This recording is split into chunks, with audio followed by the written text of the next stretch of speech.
My name is Özlem Okuyucu from London School of Economics.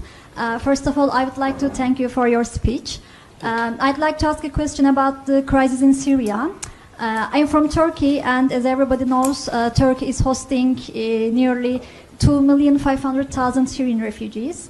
And some Turkish people are criticizing Saudi Arabia on the grounds that Saudi Arabia isn't accepting refugees and it isn't doing enough for refugees as a rich country.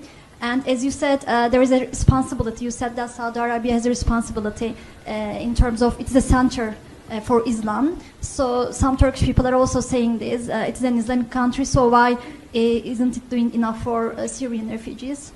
So I'd like to ask about this issue. I'd like you to elaborate on Saudi Arabia's refugee policy. Okay. Thanks. Thank you. I'll ask you to take that directly. Yes, thank you. I think we could have done a better job explaining what we've done with Syrian refugees. Saudi Arabia has issued more than 2.5 million visas to Syrian refugees since the crisis began. We put out a statement. Nobody noticed it. 2.5 million came to Saudi Arabia. I think 600,000 or 700,000 still remain in Saudi Arabia. Not one of them lives in a refugee camp. And not one of them lives in a tent.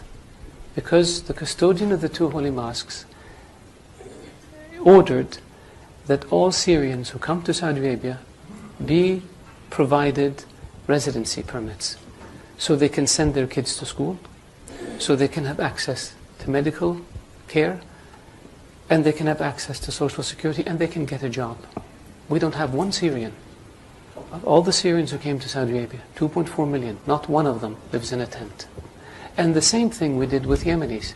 Since the war in Yemen began, almost 1 million Yemenis came to Saudi Arabia as refugees. And the same policy was applied to Yemenis. Not one of them lives in a refugee camp, and not one of them lives in a tent. And we don't brag about it, and we don't put TV cameras in front of them, because that, to us, is what our culture is all about. These people came because their homes were devastated.